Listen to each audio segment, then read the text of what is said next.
rights, often called, as you see here, inalienable rights, or not quite the way it was originally put forth as unalienable rights. So this term, you've probably heard of it before, very popular, comes from Thomas Jefferson. Now, Thomas Jefferson took these terms, these self-evident, unalienable rights, and he put them forth in the Declaration of Independence. However, these aren't only considered to be political rights, these are considered to be natural rights. These are considered to be rights that every individual has, regardless of whether the political system they're under recognizes them or not. Now, you may know this, but while Thomas Jefferson is best remembered for having put these forth in the Declaration of Independence, Thomas Jefferson didn't come up with these ideas on his own. Quite frankly, he stole them from someone else. He took them from an English thinker named John Locke. John Locke spoke about natural rights. He spoke about the political rights that Jefferson was going to speak. He spoke about almost everything Jefferson had to say long before Jefferson was ever born. Now, a few of you who are also in one of the intro classes, intro to philosophy classes, you already know what's coming. But for the rest of you, I have a quick question about Mr. John Locke, and it's something about his appearance. I just wonder, it may just be me. I don't know if this is really there or if it's just in my head, but does John Locke look kind of like a bird to you? I mean, can anyone else see the family resemblance? It looks like it to me. I don't know, but I don't know. I always think he looks a little bit like a bird. But anyway, John Locke, you see, back in his days, the political and the ethical were really considered to be, as it were, the two sides of the same coin. There really wasn't much of a difference. The ethical was how people should act. The political was how people should act in relation to the state or the government. It was just one particular element of ethics. And Locke wanted to talk about something called a social contract. He wasn't the first to do this. One of the earliest that we know of who spoke of the social contract was actually Thomas Hobbes. You remember the egoist, the one who says, I have no duties to anyone except myself? Well, Thomas Hobbes spoke about politics, and he also spoke about a social contract. A social contract is basically the idea that the government owes its citizens something, and that the citizens therefore owe some level of allegiance to the government. Now, Hobbes thought that the citizens basically owed all obedience, all allegiance to the government, and then the government, he actually called it this great Leviathan, that was his term, like a massive monstrous beast that no one could stand before or resist. He says all that Leviathan owed its citizens was order and the rule of law, and the law being whatever this government decided. And Hobbes' idea of the social contract was based on, well, what else? Self-interest.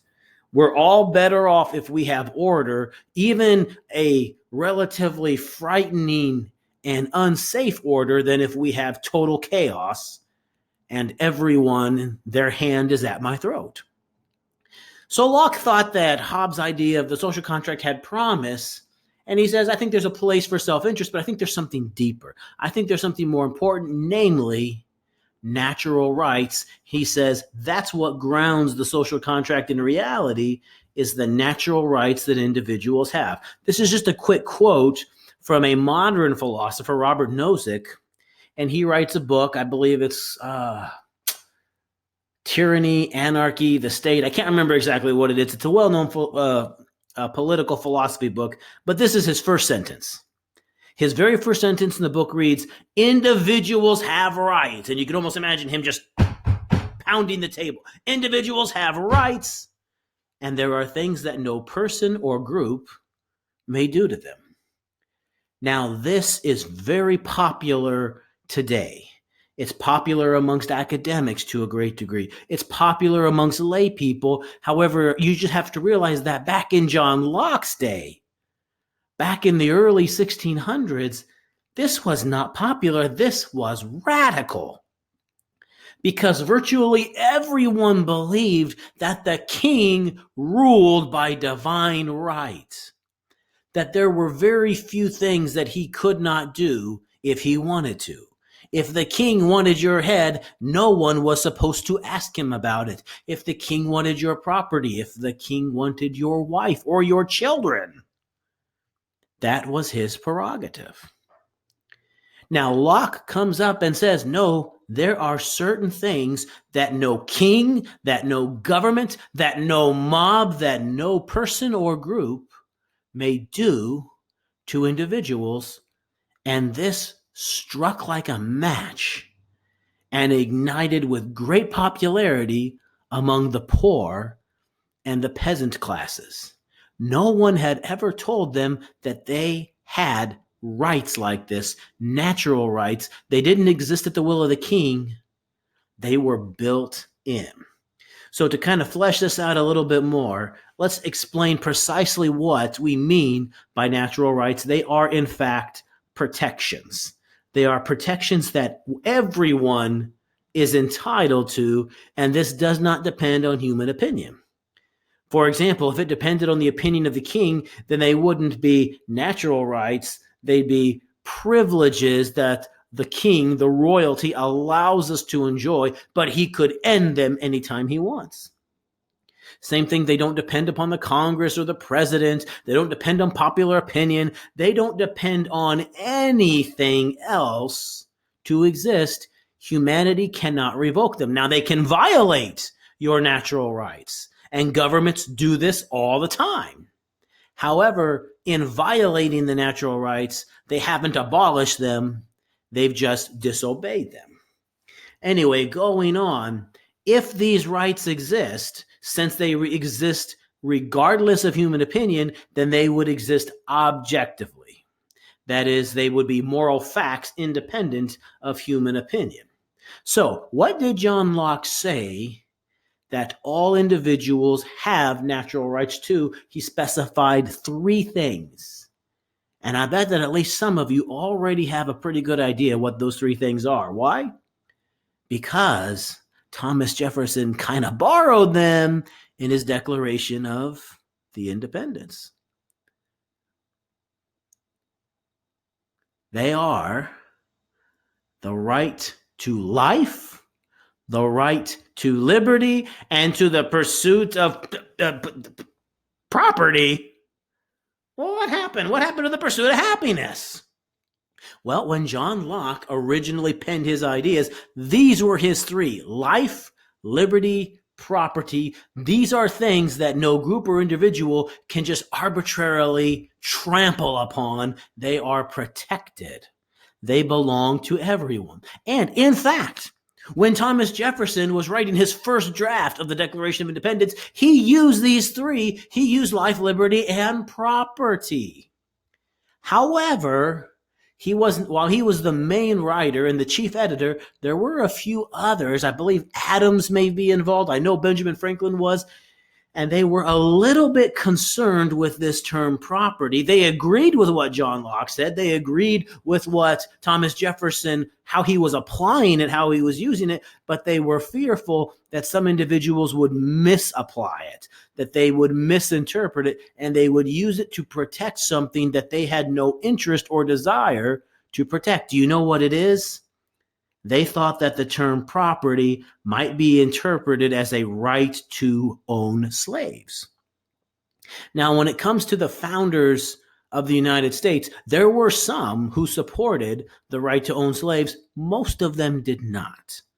Most of them thought that it was an institution with serious moral flaws, and the world would be better off if it were abolished.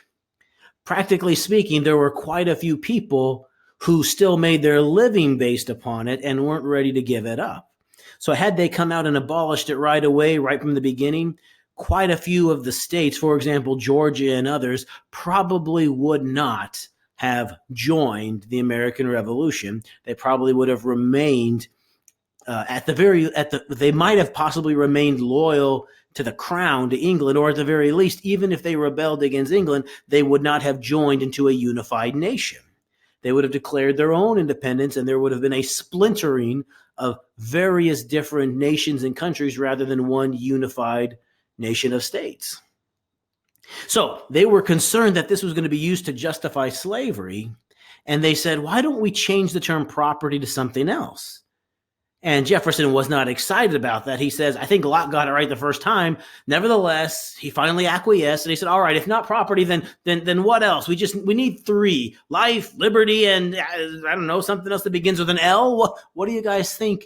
And Benjamin Franklin, who actually was a utilitarian, someone who appreciated the idea of maximizing happiness, minimizing suffering, he suggested, how about the pursuit of happiness? And I just imagine that Jefferson looked at him and says, the pursuit of happiness? What in the world is that? What are we talking about? What is the right to pursue happiness? What exactly does that protect? And I have no idea if this conversation took place, and if it did, I have no idea how it went, but I can't help but imagine Benjamin Franklin saying, pursuit of happiness? What does it mean? I have no idea, but it sounds lovely. Let's put it in there. And apparently they couldn't come up with anything better, so they did replace Locke's property with the pursuit of happiness. Now, let me just basically say that according to John Locke's political philosophy, the whole reason, the whole justification for having a government in the first place is to protect these rights for us as individuals better than virtually all of us could protect them ourselves. We may have some ability to defend our life against those who would do us harm, but it's a fairly limited ability. If just a few people band together against me, I'm probably going to be in trouble. If a gang of people come and try to enslave me or to unjustly seize my property for themselves, if I'm just by myself, if I'm the only one who can stand up for me, I may not be able to stop them. I may not be able to protect these rights. So the whole purpose of the government, according to John Locke, is that we will give them certain limited obedience.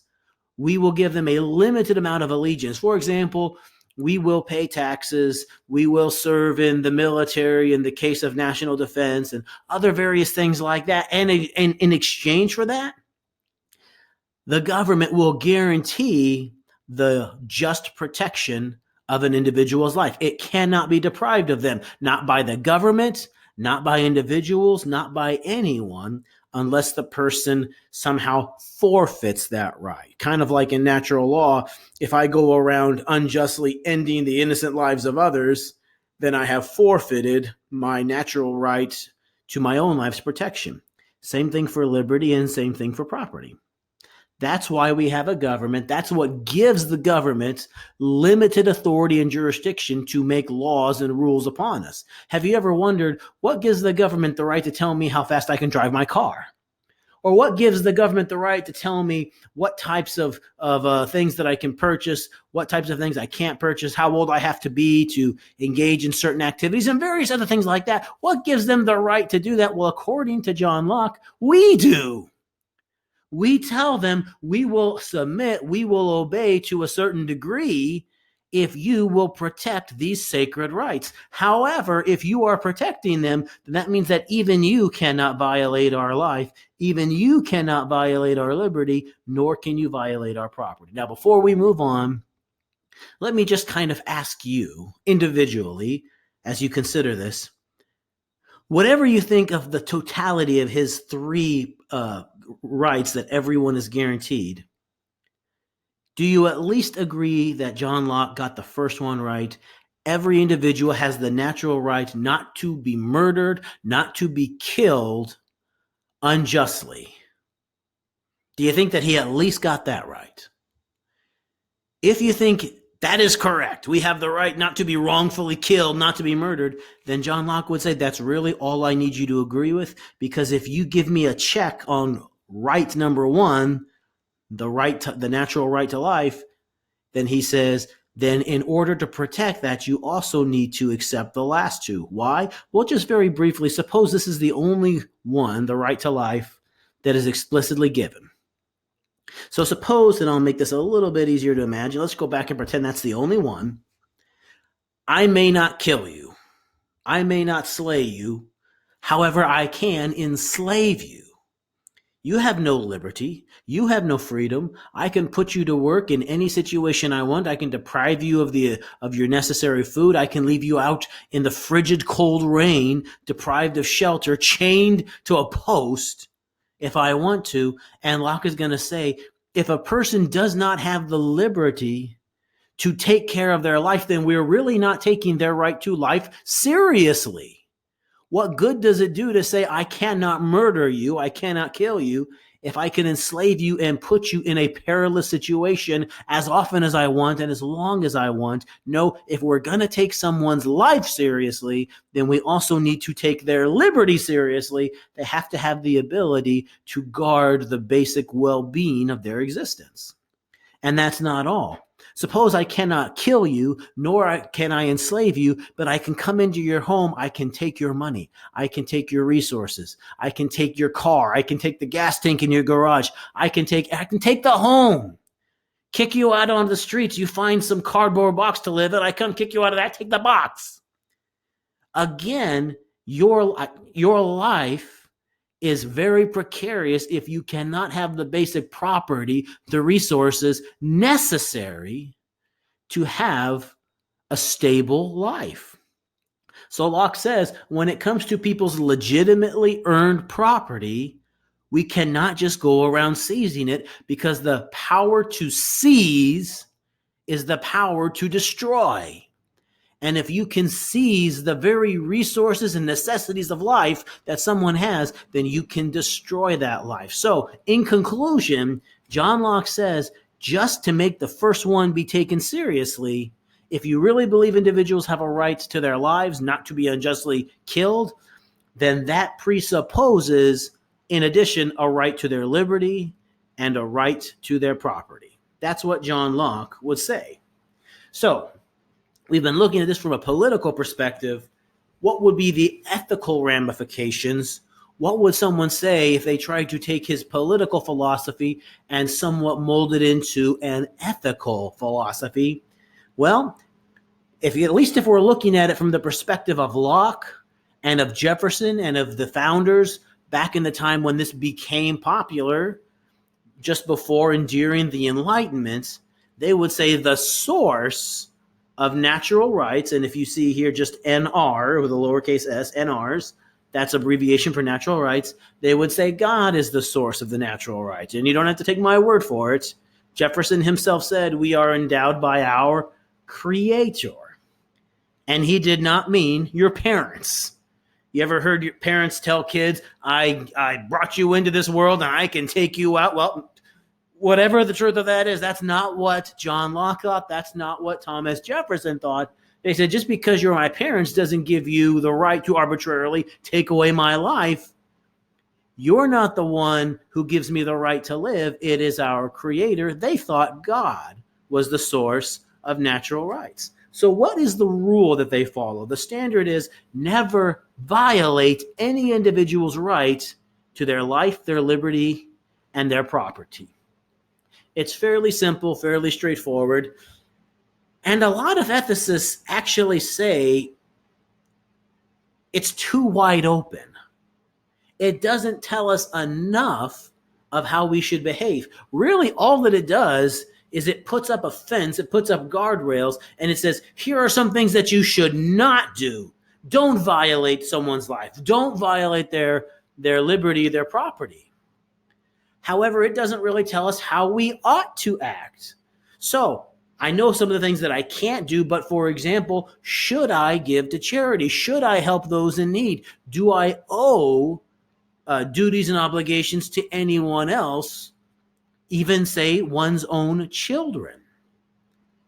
Just because they have a natural right and I can't violate those rights, that doesn't necessarily mean that I have a duty to take care of them. So because of this somewhat sparse degree of telling people how they should act, ethicists will often take the ethics of natural rights and they'll combine them with a different theory, one that we've already looked at. Here's the most common one. A lot of people say we like to join this with utilitarianism. So what does that look like? Well, if someone is what we would call a natural rights constrained utilitarian, that means that in general, I think that I should maximize happiness, minimize suffering, but there are limits. There are some lines that I cannot cross, even if it would maximize happiness and minimize suffering. What lines would those be? For example, they would say you cannot chop up Chuck. Even if it saves 5 people, even if it saves 5 million people. Why not? They would say, because people have the right not to be killed, not to be sacrificed against their will for others. We're all about maximizing happiness, but we cannot maximize happiness at the expense of individual rights. That's a way that some people take what many people think are the most attractive features of utilitarianism, but they kind of put a cage, the cage of natural rights around it, for the purpose of limiting it, keeping it from just going crazy and doing what some people may think are unthinkable, unconscionable actions, all in the name of maximizing happiness. I don't have it on the slide here, but I'll tell you one other ethical theory that some people like to join this to, and that's the theory of cultural relativism. Cultural relativism that says whatever the culture wants to do, whatever moral laws, rules they want to come up with, they're correct for that culture. Not for necessarily any other culture, but for their own culture. And a lot of people find that attractive until they start getting to areas where cultures will violate the natural rights of the people within that culture. For example, the culture of Nazi Germany was clearly violating the natural rights of the Jewish individuals under their authority and under their power. So some cultural relativists say, all things being equal, I'm a cultural relativist. I say, you do what you want to do. You make up your own rules. That's fine. However, that only goes so far. You cannot violate the life, the liberty, the property, at least those 3 of the people within your culture. The majority can't do it. No one can do it.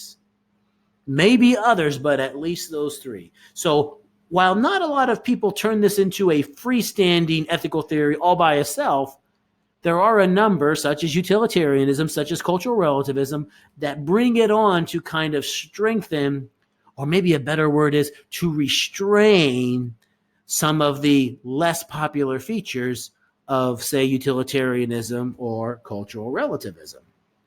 All right, so we're going to make a little bit of a jump here. We've gone over the basics of the ethics of natural rights, where they come from, kind of the origins of thought, just very basics, a lot more that we're not going to worry about.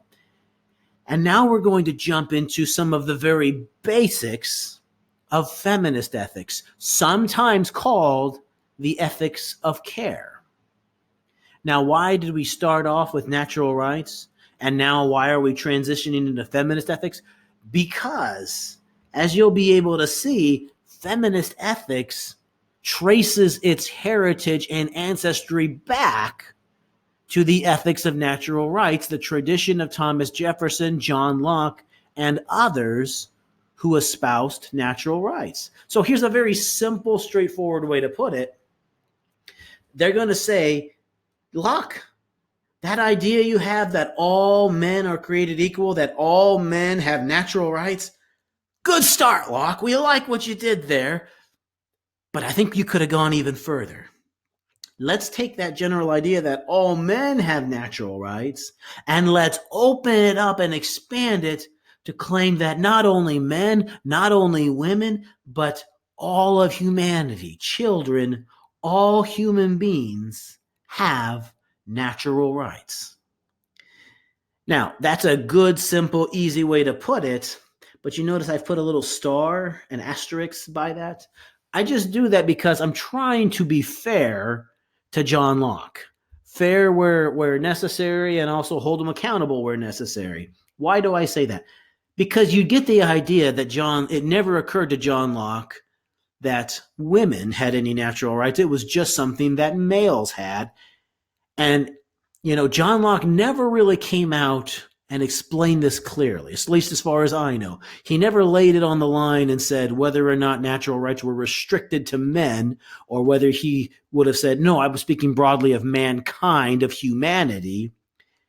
It is my strong suspicion that if you would have gotten John Locke and asked him, so tell me, these natural rights that you like so much, that are gaining so much popularity, do they only belong to men, or do women have them too? My suspicion is he would have probably, especially if this were asked in public and there were other people around, he probably would have tried to change the subject or bring up a whole lot of qualifications, and probably would not have given you a very straightforward answer. Because among all the other interesting things about John Locke, he had a very comfortable, well-paying government job. And if he said something that was rather unpopular in his day, he might have lost that job. So let's imagine instead that we ask this in private. We get him off by himself, no one else around. He can trust us not to go around saying, guess what Locke said? And, maybe you have to give him a couple of drinks of ale to loosen him up a little bit. However it works. Johnny, you don't mind if I call you Johnny, do you? Just tell me, these natural rights, are they just for men? Or do women have them as well? What do I expect he would have said? I think he would have said, yes, women have natural rights too. Quietly, in a whisper. Now, am I just making that up? Why do I think he would have said that? Because if he would have denied that, if he would have said women have no natural rights, then what he would have had to have said, to be consistent, is that women have no right not to be murdered. You can kill them whenever you want. They have no rights not to be slain. They have no rights not to be enslaved. They have no liberty. They are property in every sense of the word. They can't be mistreated. And of course, they cannot have any ownership, any property of their own. I would be rather surprised if John Locke would have been willing to go that far. Like I said, he did not come out and say this loudly, did not declare it from the housetops, kind of kept it quiet. But I would be very surprised if he would have actually, with a serious, straight face, said, of course women have no right not to be killed. I really don't think he would have said that. Going on, let me just mention a few of the more common social causes that have been in line with feminist ethics. You can probably imagine the first two, or at least the second one. The second one's the most obvious. Maybe you've heard of the first one. The early feminists, and I'm kind of using collectively here the political feminists, specifically in the United States and parts of England, and also feminist ethics. I'm kind of counting them all together to begin with. They were some of the earliest supporters of the abolition of slavery. Not only the abolition of slavery, but after that, they were some of the earliest supporters of former slaves having the full right to vote in the United States in every state. They were protesting and working and encouraging for the rights of former slaves to be able to vote before they had the right to vote. So speaking of themselves having the right to vote, that allows for the next one that we're going to look at, they fought for equal rights under the law for women. So to the degree that men were allowed to own property, they said, we think that women should also be allowed to own property. Whatever the law establishes in terms for what men are allowed to do on their own, we think that women should be able to do that. They don't necessarily have to have a guardian to watch over their wealth for them. So these, and also the rights to vote and other things like that. These are some of the more obvious ones. There's a third one that's a bit more controversial, but I'm going to go ahead and put it in there anyway. Some have said that the next great step in the fight for natural rights is to go beyond humanity to actually encourage natural rights, such as, for example, the rights that Peter Singer espoused for animals, natural rights to life, so they cannot be killed for someone's dinner, that they cannot be sacrificed and their liberty cannot be constrained for the purpose of experimentation and medical research. Now, I say some do, and I say this is a little bit controversial. Why do I say that? Is it because half of them like the idea and the other half don't? Well, no, it's a good chunk more than half of the feminist ethicists today who like this idea. But the reason that I say it's controversial is because some say this really should not be considered an element of feminist ethics. This should be considered basic humanity, basic kindness. Don't lump in feminism and animal welfare, because some people will get the wrong idea. They'll think that we're trying to compare them. They think that we're trying to say that women's rights are animals' rights and vice versa. No, that's not the idea. We're not trying to say that there's no difference. There is a difference. So that's why I say, while many agree with the basic sentiment here, some of them say, let's not call it feminist ethics. That kind of gives the wrong idea. So, what could we say that virtually every form of feminist ethics agrees with? Here's something that they would all gladly proclaim. This is something they would shout from the rooftops. This is actually the Universal Declaration of Human Rights from the United Nations. And among other statements, it says, all human beings are born free and equal. So it doesn't matter how old you are. It doesn't matter what your race is. Doesn't matter whether you're male or female. Doesn't matter whether you're disabled. Doesn't matter if you have a mental disability. None of those things matter. Everyone is born free and equal. Universal natural rights. So that sounds good to a lot of people. That sounds appealing. You say, okay, good start. What else have you got? And that's where this becomes difficult. That's where the discussion of feminist ethics becomes very obscure and opaque. There's not much else beyond this that I can point to that all the different branches and all the different types of feminist ethics would agree on. There is a great deal of disagreement beyond this common point. Why is that? I can explain that to you. This is because of the university. Have you ever seen, for example, a prism, not a prison, a prism that's a triangular three-dimensional glass form, where if a focused beam of sunlight strikes it at the proper angle, that it will split that light into so many different color spectrums? You've all seen this before. You've taken basic science. Well, this is somewhat of an analogy for what the university does. And it didn't just do this to feminist ethics, it does this to every type of ethics. But here's the idea. And I don't know if any of you are planning to go on to graduate school to get a master's degree or perhaps a doctorate degree. Maybe you're interested in that. Maybe you think, I don't need it. Don't want to spend any more time and money in school than I have to. And then that's fine. But if you do, let me just warn you, when you get into graduate school, it's no longer enough just to be a good test taker. It's no longer adequate just to be able to write a paper explaining the depth of all the facts and all the knowledge you've learned about a topic. They're not content for you just to show that you have mastered what other people have already established. They want you to come up with something new. They want you to add original research to the topic.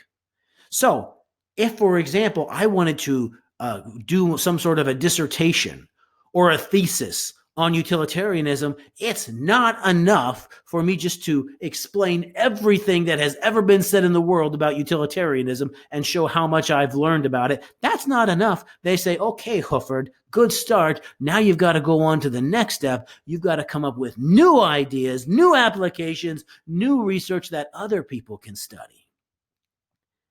Now that's the case with everything that goes to the university. That's why, even though we've only been looking at the basic ideas of these different theories, like utilitarianism and deontology and natural law and things like that, we've only been looking at the basics, but all of them have a lot of different applications nowadays. There are probably 18 different types of utilitarianism. There are a dozen different types of deontology, and there are multiple different types of even divine command theory. Basically, what we're doing in this class is looking at the most common ideas that got established and entrenched before they hit the university and splattered into all kinds of different interpretations. Utilitarianism had a long history. They got well established on what the basics were before they got splattered in college. Same thing for most of the others that we look at. That did not happen with feminist ethics. Feminist ethics did not have a long history in which to establish this is how we're different, this is how we're unique, this is how we have new ideas from everyone else. They had just a little bit of history, and then they hit the university, and there were all kinds of different interpretations of feminist ethics. Are there really that many? Well, let me just give you a real quick example. I'm not even going to explain what they all are. I'm just going to name them. Here are some of the many different types or the many different flavors of feminism.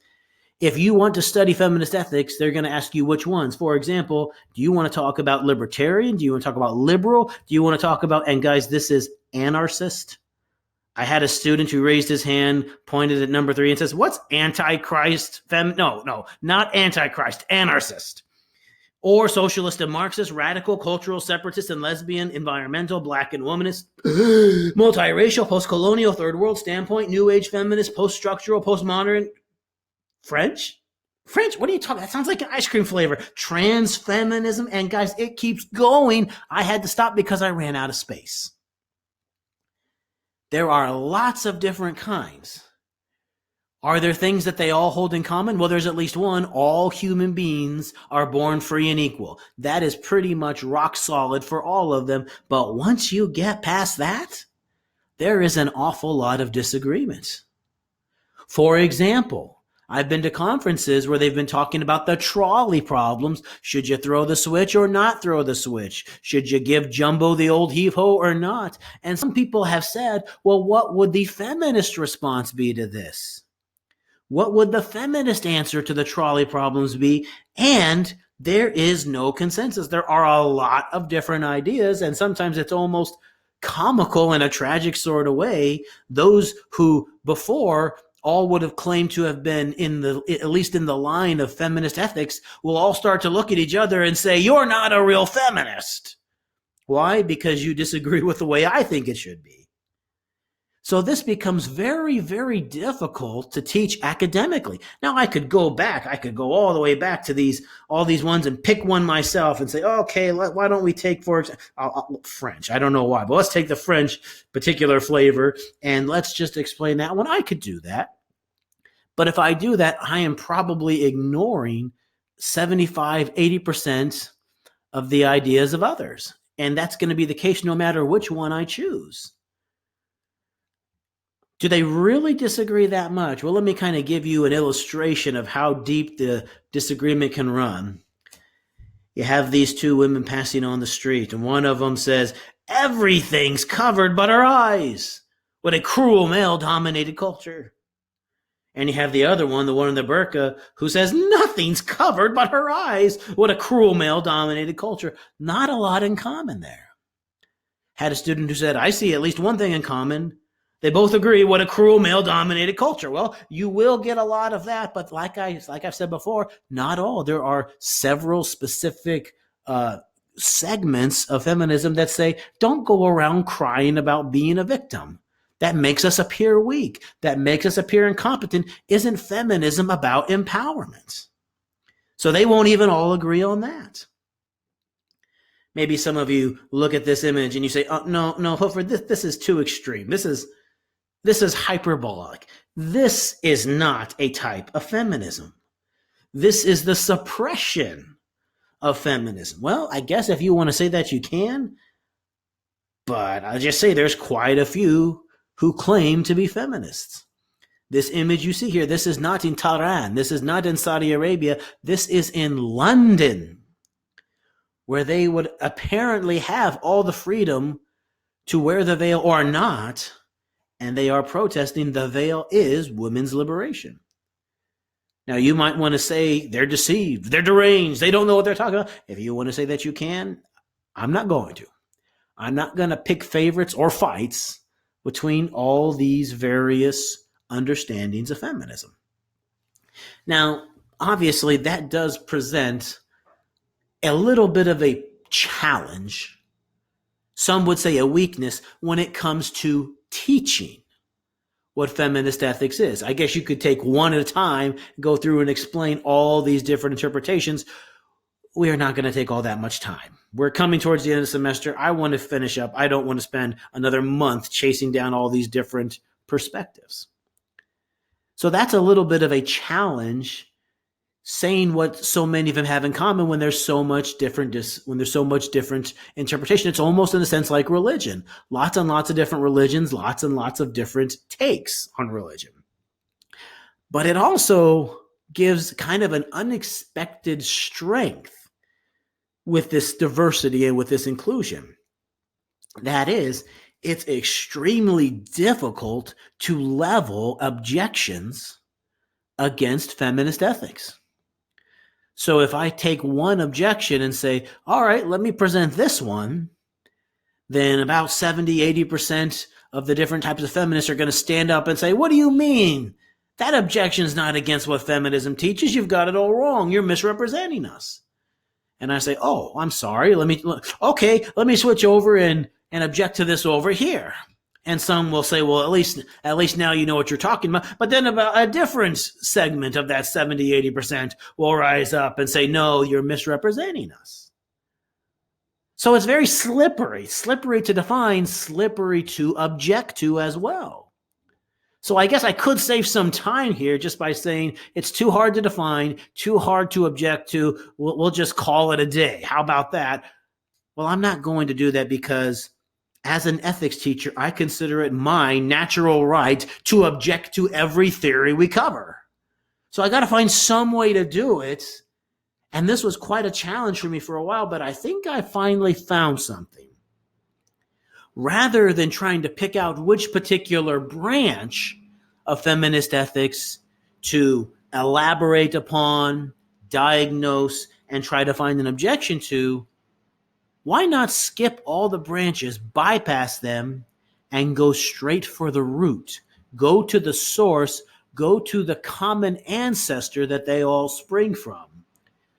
Why not object instead to natural rights? Because if natural rights fall, the vast majority of feminist ethics are built upon this foundation of natural rights. They would fall with it. So how are we going to do that? And there are several objections we can bring. I'm going to make this one relatively quick and simple. And that is just to ask the question, why should we believe that these natural rights, such as the right to life, to liberty, to property, or if you prefer, pursuit of happiness, why should we believe that they're real, that they actually objectively exist, rather than simply being wishful thinking? What makes these things real? So if they're real, we're really going to need to at least explain two things about them. Where do they come from? And second, how did we get them? You have to admit, natural rights are kind of an unusual type of entity on this planet. They're not made of matter. They're not composed of energy. They're not something that can be scientifically studied or apprehended. You can't put it in a jar and paint it red. So some people would say, sounds nice, I like the idea, but isn't this something kind of like fairies and unicorns? Aren't we just making it up and pretending it's true?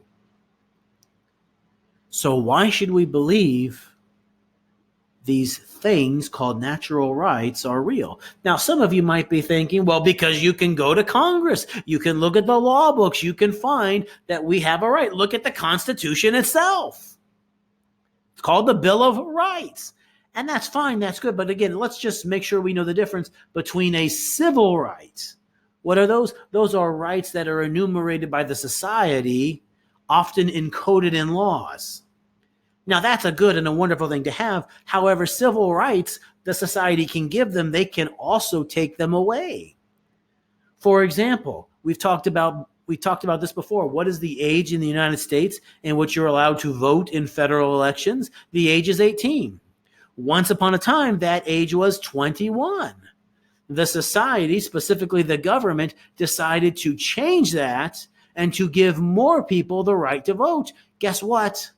They could just as easily change it back, or they could increase it and say no one votes until they're 40 years old.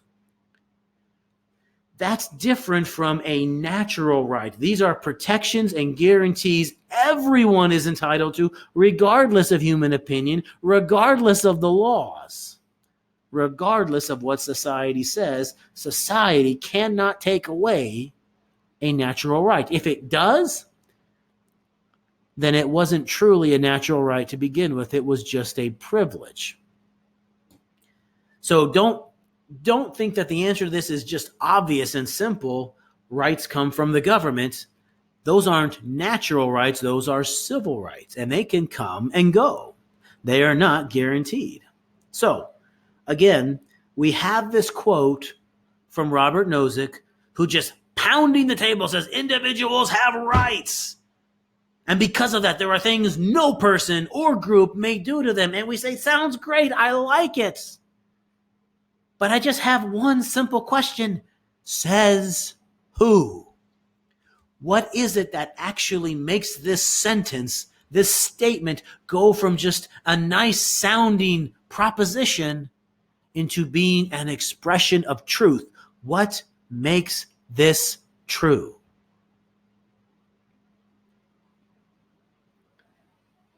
And that has proven to be a bit of a challenge to natural rights theorists, especially in the modern times. Why has it gotten harder in contemporary times as opposed to, say, the time of Jefferson, the time of Locke? We'll kind of step through this and you'll see why. But let me just give you quickly some of the most common answers I've heard in previous classes. So we've already seen the challenge. There are rights. We have natural rights. There are things that no individual or group may morally do to them. Here's a challenge. Says who? How do we answer that?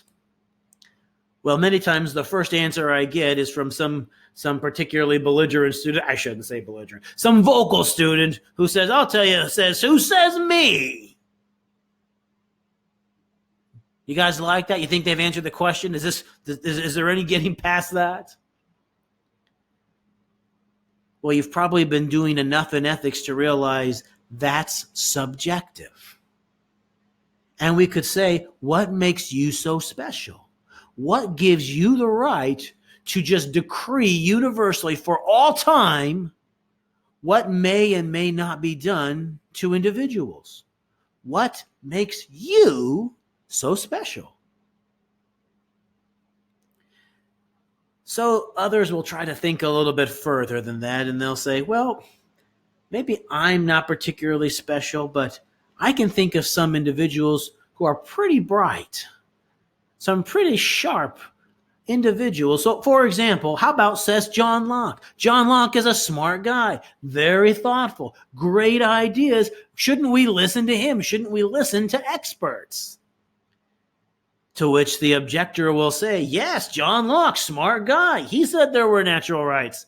However, I can tell you, first of all, you can say the same thing. What makes Locke so special? And if you say it's because he's a bright guy, guys, there's an awful lot of smart people who disagree. For every bright, intelligent person you can find that agrees with natural rights, I can probably come up with 2 or 3 that disagree with them. For example, Thomas Hobbes.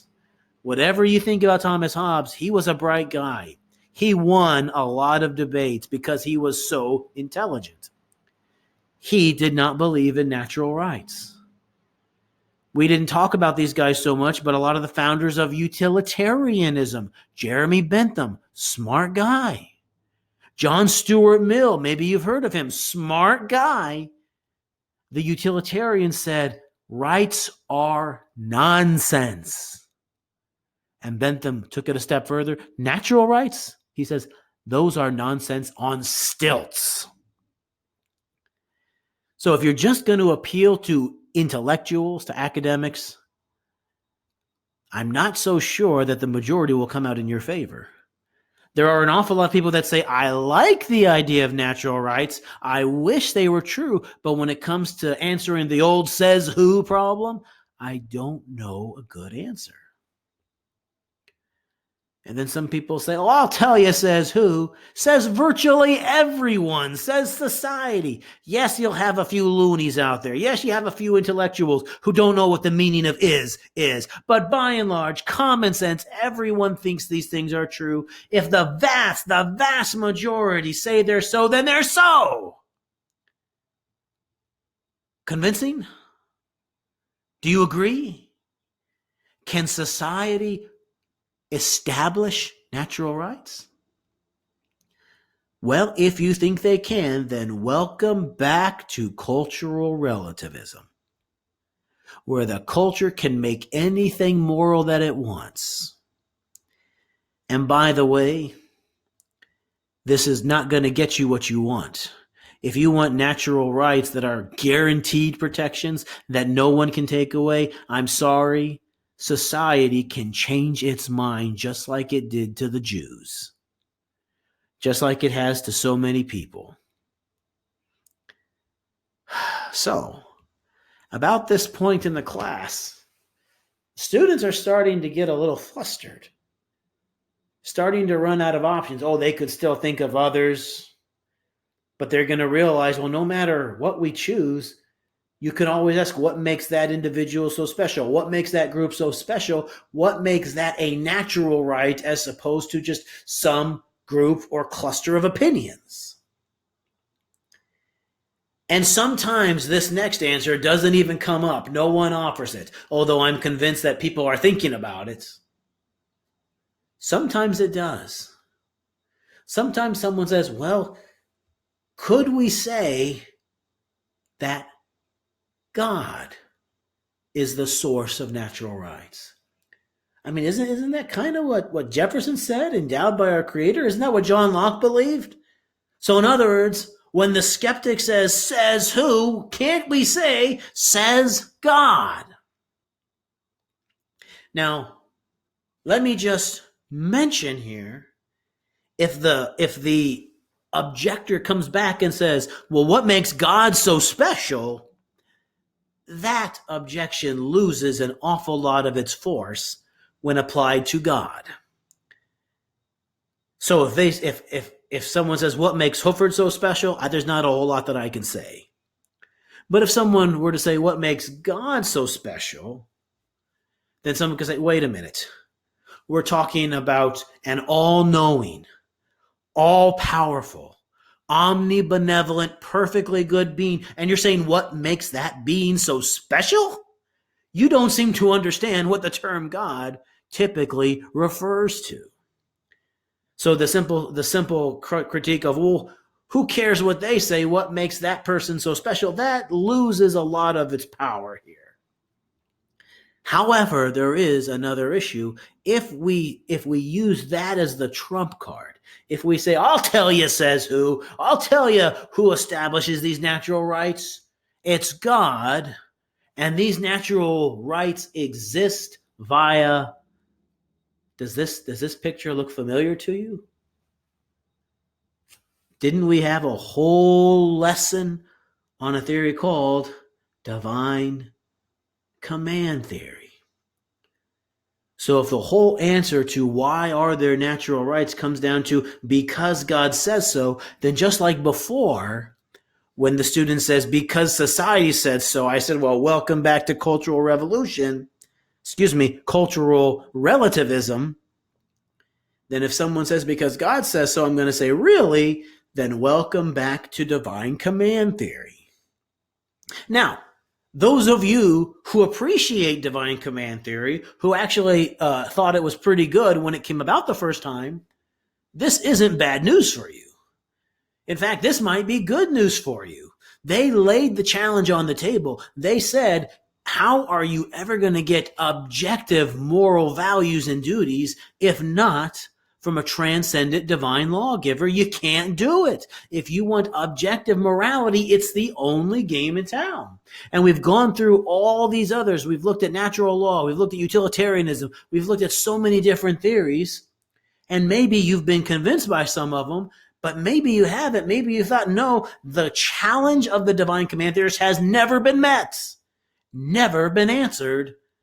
It's appropriate that we come back full circle to divine command theory. Some of you may feel that way. Others of you, this would no doubt be rather depressing. You were probably thinking, yeah, I was hoping we could find an ethical theory that did not require theological or religious commitments. I was hoping for a theory that wouldn't come back to something so controversial. I was hoping for a theory that everyone could get behind, believer, atheist, all the different religions. And if that's what you were looking for, then you might be a little disappointed. Because I don't know if there's really a significant difference between saying, on the one hand, people have rights because God says so, or just kind of cutting it down and getting straight to the point, because God says so. They kind of seem to be saying the same thing. Either way, it all stands upon the foundation of what has God commanded. And like I said, if you're a fan of DCT, if you're a fan of divine command theory, all the better for you here. But if you were looking for something a bit more inclusive, sorry. What can I say? And this is what a lot of ethicists have said. They said, it's almost kind of comical because the one idea, the one entity that just clearly and easily makes the existence of natural rights reasonable, sensible, intelligible, they all of a sudden, there's a firm foundation for why they exist. It also seems to make them entirely unnecessary. Why bother asking about what the rights are or what rights people have? Why not just ask, what has God commanded? Aren't we really talking about the same thing? So, as we come to the conclusion of this part of the topic is not done. We're going to come back again. Today we've looked at the theoretical aspects of natural rights theory, of feminist ethics. When we come back next time, we're going to look more carefully over a specific practical or applied ethical perspective, specifically to feminist ethics. I'll tell you what that is later. I'm not going to give it away just yet. But to conclude what we've already seen, feminist ethics are built on the foundation of John Locke's natural rights. Feminist ethics kind of depends on these things for the branches, all of them, of feminist ethics to stand on. The question is this foundation stable? Does it make good sense, or is it precarious, shaky, or crumbling? Like we said, if we're going to believe that these natural rights, so popular, yet as at least many claim so poorly supported, if we're going to claim that they actually exist, then we need an account of why we have them, where we come from. That's only two things. There are more, but that would be a really good start. Explain these mysterious things called rights, what makes them real. And remember, if you say they come from God, then we're basically collapsing back down into divine command theory. All right, with that being the case, let's go ahead and conclude for now. We'll come back and we'll look at a more everyday ethical perspective next time.